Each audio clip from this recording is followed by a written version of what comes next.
Hello and welcome to another live. This is a live Q&A this week. And today it's all about decision making. The world is changing a lot under our feet, and many of us find ourselves looking at our lives and trying to assess what to do next, how to live differently, seeing if there's any changes we need to make. Sometimes those changes have been imposed upon us, and that can be really challenging when it's not our choice. However, I think it's so important when we can take a preemptive approach and think ahead, even if things are great in our life and if we're happy with how things are right now, and think about what would I like to change in a year or 2 years. I really don't think planning any further past 5 years is something that we should all be doing in this age. The world changes so quickly. To have a 5-year plan even can be an interesting concept. So I think instead it's really about us aligning with what we see for ourselves a year, 2 years, 3 years ahead of us. And right now that may be a little daunting for you, but I wanted to share 3 stories from my life and the resulting tips and lessons that I learned from each of those that I try to apply to other decision-making times in my life. Before we get into it, I want to let you know that there is a brand new podcast episode up, the Connect with Sheila Botelho Podcast with Dr. Lidiana Garcia. She's out of LA, California. Beautiful soul who is helping people with their mental health. She is a licensed psychologist. And if you listen to episode 61, you're going to hear all about her story and the impacts of mental health in past times and currently, what this year has looked like, and also a little bit of behind the scenes of the life of a psychologist who has a family, who has her own things that she's navigating as a young mom with children who are adapting to this changing time and the scene that we all experienced over the past year. It was so insightful. And I will let you know, I also open up a bit about the mental health challenges that I grew up with in my family. My father had mental health challenges that I didn't fully understand until later in my life. And Dr. Garcia was able to really shine a light for me on some things I hadn't considered, which was so healing and so grounding. So I invite you to go listen to episode 61. You can find us anywhere you listen to podcasts. You can go to the Connect with Sheila Botelho Podcast. And once you listen, I really want you to take it in for yourself and see where you need to be heard, what's some inner work that you need to be doing, where do you need to slow down and assess how your emotions and your mental health is doing. Because every one of us has been impacted this past year. Things continue to change. We've all experienced a lot of loss in some different ways, right? Whether it's loss of freedom of the normal to loss of loved ones or loss of jobs, etc. So I invite you to listen to it. I hope that you find it as nourishing as I found the conversation when we first had it, and then also listening again today. You'll love her heart. So today, really what I'm going to share is 3 things that have helped me during times of big life decisions. I'm going to share one time from my 20s, one decision-making time from my 30s, and one from my 40s. Because, why not? It's nice to be able to have retrospect on some of these times because each time we make a big decision in our life, the lessons we learned from that time, we can then build on to kind of the toolbox that we design for ourselves and build up over time as we're facing future decisions. So the first lesson that I want to share from my 20s was all about taking control of my health.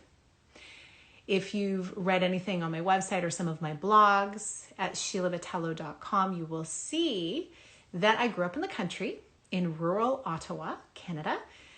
And I had a garden in the backyard, lots of fresh air. We lived on a dirt road. I was outside a lot. I spent my time reading, sometimes in the willow tree out back. And I rarely got sick.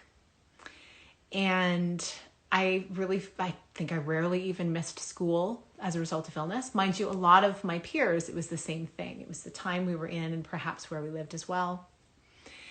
And as I moved to the Toronto area and I lived on my own, I realized there were so many other amazing, fun takeout fast food options available. And I'd never had an issue with my health or my weight or anything like that, other than I did have skin issues, and that was hormonally charged, which you can hear on another episode where I share about that.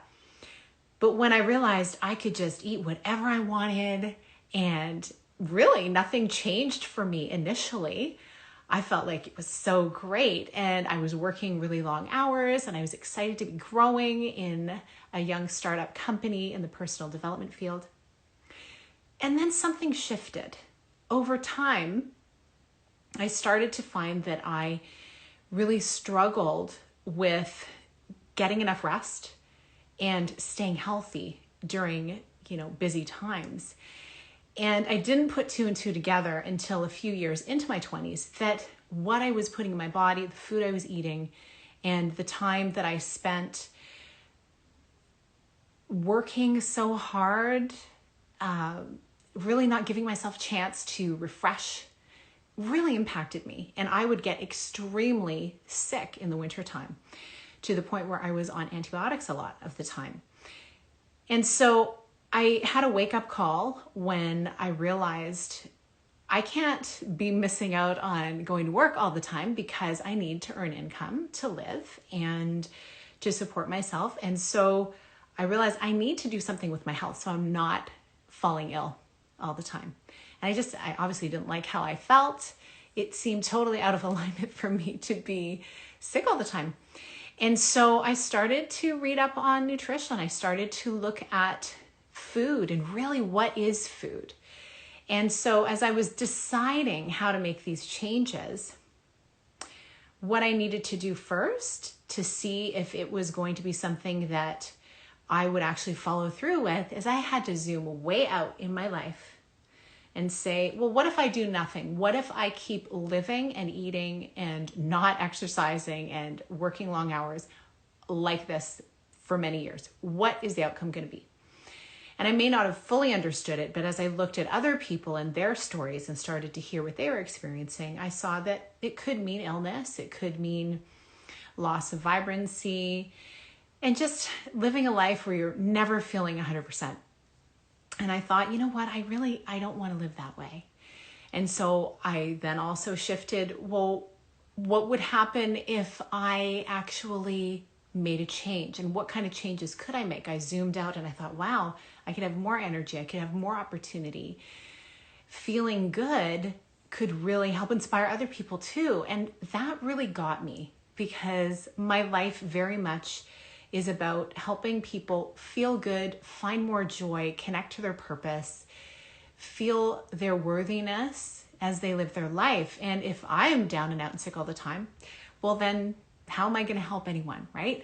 So I zoomed out, and as I looked at those choices, I started to then educate myself and fall in love with the wellness world and with what was possible and with this miracle body that I lived in and that all of us live in. And I learned about cellular nutrition, and I learned about how just because they call it food on the commercial doesn't mean it's actually nourishing your cellular structure as a human. So that changed the game for me, zooming out and saying, okay, what is life going to look like if I don't make a change? Am I going to be happy with the outcome? So that's the first tip from my 20s, zooming out to make a decision.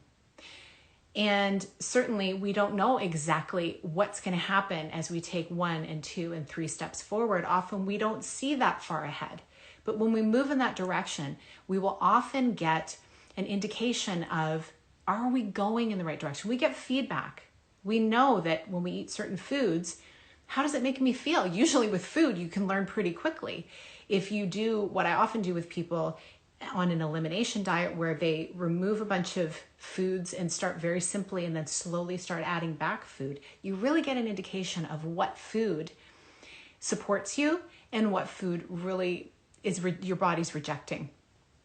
So we can do that with tasks in our life. We can even do that with the relationships in our life. And that's a whole other topic. But we have to realize we have the choice. We have the choice. We get to choose what we're going to do and how we want to feel and what steps we'll take to get there. So that was a lesson from my 20s. And I believe it really applies to every area of our life as we're making decisions moving forward. The next lesson is from my 30s. And I don't know, maybe this was actually partially from my 20s, because this one is all about the decision of whether or not to start a family.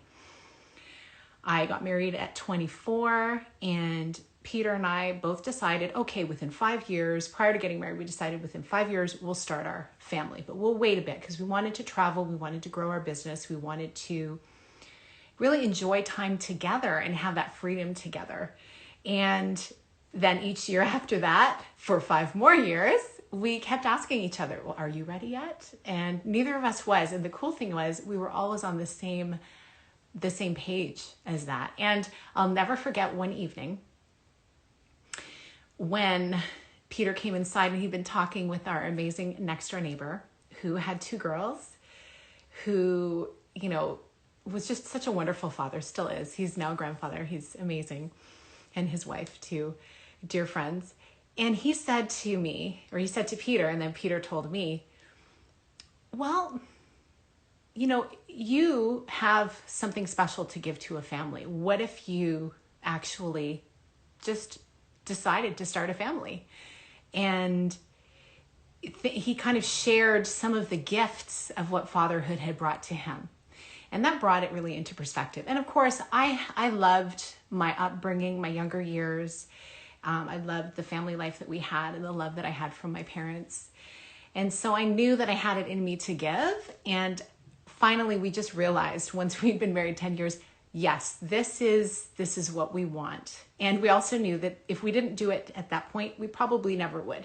We also had friends who chose not to start a family. And we thought that might have been us as well. And we supported them in that decision. And the beautiful thing is, again, we all get to decide. But how did we make that decision?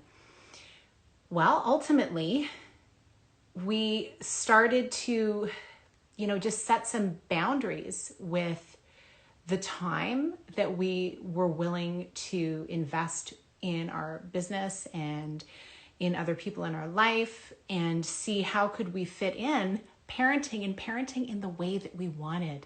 We looked at both of the ways that we were raised, and we pulled the beautiful portions of that experience out and thought, okay, here are the things that we really want to instill in our family life. And then here are the things that we don't want.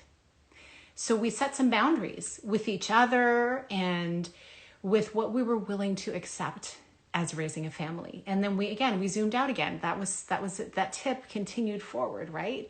What would life be like without kids? What would life be like with them? And certainly you never know until you're there. But for us, looking back now, we knew what it was like to live not having kids. And now we know what it's like having them. And it's been such a beautiful experience. We have such a beautiful bond with our boys and a unique lifestyle that we get to enjoy together, and lots of wonderful memories and plans for the future.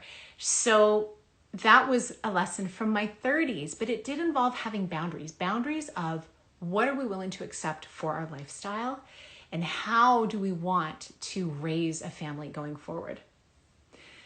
And then there was my 40s. One of the lessons from my 40s came a few years after my sister passed away from cancer, a very sudden diagnosis. She was really the inspiration for me to start blogging, because I realized that so many of us, so many women in particular, but really humans, were disconnected from how we're really feeling, because we're tied into the system and structure of how we're supposed to be living and how hard we're supposed to be working and should we be resting. It's almost, really it is epidemic.